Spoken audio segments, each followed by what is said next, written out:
This is my second video. You might want to call it Tesla Solar Panel Week 2. Following up on a video that I made last week, and I guess I'm going to put these into a playlist.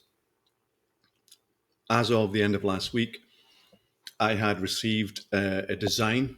My camera's going to focus there. Please focus. I had received a design from Tesla for my 16 kilowatt installation. And I had a couple of concerns about some panel placements, not many. I also had some concerns about the underlying technology being used. And finally, I was concerned about roof penetration. And the other thing I was concerned about was the fact that I hadn't gotten the email address or phone number of my project manager. Well, I sent in an email to a generic energy order at tesla.com, and they gave me the contact details for my project manager. And I sent him an email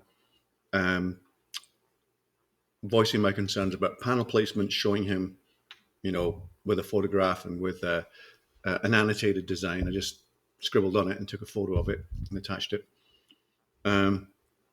Also raising my concerns about wanting to know what the underlying technology was in terms of inverters, whether it was microinverters or optimizers, and my roof concern. So he actually was kind enough to call me today. They're definitely working with me on the panel placement. He said that he didn't think he could move all the panels, and I had a feeling that might be the case, but he's going to move two to a place that does make sense. With regard to the technology, Tesla now have their own, I think it's 7.68 kilowatt inverters, which are string based, but they can each take up to 4 strings. And for my system, which is a 16 kilowatt panel system, I'm getting 2 inverters. Now you'll notice that 7.68 does not add up to 16. It adds up to 15.36, I think it is. And you might say, well, you're not getting enough inverters. Well, the reality is that 16 kilowatts of panel will never provide 16 kilowatts of power.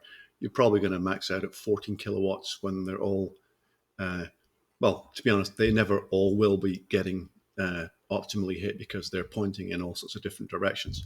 So 2 inverters, potential for 8 strings. What he said was that if you start to increase the number of discrete components, so if you have a microinverter per panel, you have 48 of them, or you have an optimizer per panel, and again, 48, then the logistics of maintenance just become unworkable for them. There's just too much chance of something failing that would be difficult to remedy. If an inverter fails and it's under warranty for 10 years, then they're literally going to come out and pull one off the wall and put one on. They don't have to climb on the roof. They don't have to try and figure out which panel. Because remember, even if you had a code on an inverter which said that optimizer X had failed, you have to be able to figure out which panel number that corresponds to, and then where physically that panel is, and then get to it. So that made sense. And with a large installation and not too many shade concerns, I'm not that worried about it. So that was good. And finally, he did give me assurances that they really know what they're doing with regard to mounting the rails, to putting in the standoffs on the trusses, and that they have a good solution worked out for concrete barrel tile roofs, that they have been in Las Vegas, which is where he's moving from, to Florida, as their, let's say, their footprint expands. And so he was, assuring me that don't worry about the roof penetration, don't worry about the roof mounting, we got this covered. So that was good. The other aspects of the project were a need for me to virtually notarize or sign in the presence of a notary the permit applications, and that was fairly easy. I was contacted via email by a notary, and they have a system whereby you provide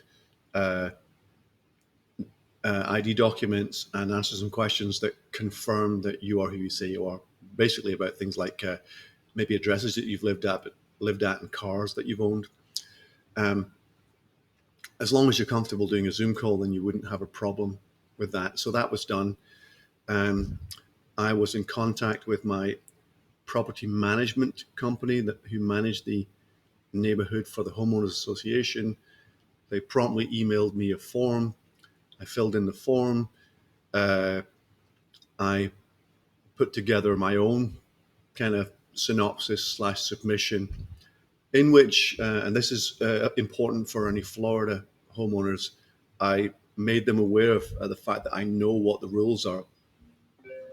And to summarize the Florida statutes in relation to solar panels on the home that you own, you are allowed to put panels on your home up to the amount of your own energy consumption within that home.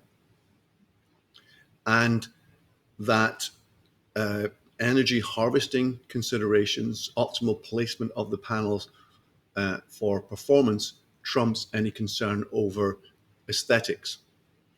So if you are in the worst possible scenario of having a large southern facing roof section on the front of your home and the HOA not wanting you to put panels there, then they can't stop you because that's the best place for them from an energy harvesting perspective.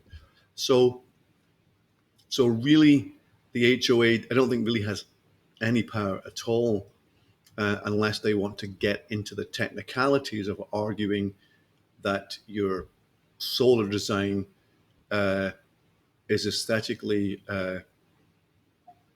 unacceptable to them, and that there is an option that would not be of detriment to energy production that they would prefer. And that's not going to happen for me. And I think generally they're, HOAs,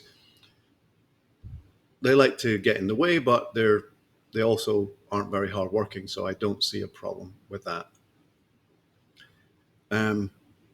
Other than that, the only other aspect for me is I'm learning about international money transfers because I'm having money transferred from the United Kingdom and my brother into my American bank account. So, we're learning that American banks have what's called a routing code, which only really applies to the United States. And for international transfers, there is a SWIFT code. And also that there may be an intermediary bank, which also has a SWIFT code. So you may have to provide the SWIFT code for your bank, then your bank account details for your bank, and also the SWIFT code for an intermediary bank. More on that later. And I'm using a money transfer service called Wise, W-I-S-E, wise.com, which provides decent exchange rates and modest commissions. So I think that will do as an update. Like I said, I'm kind of hoping this is potentially useful to anyone else who's in the same boat of looking at Tesla, and possibly in the same boat of just looking at getting solar panels installed, because I didn't find much out there when I was looking specifically for people's experiences of Tesla. Okay, so over and out. Maybe a video later in the week when I get my revised design, or maybe it'll be a few weeks until something else happens. Okay, bye-bye.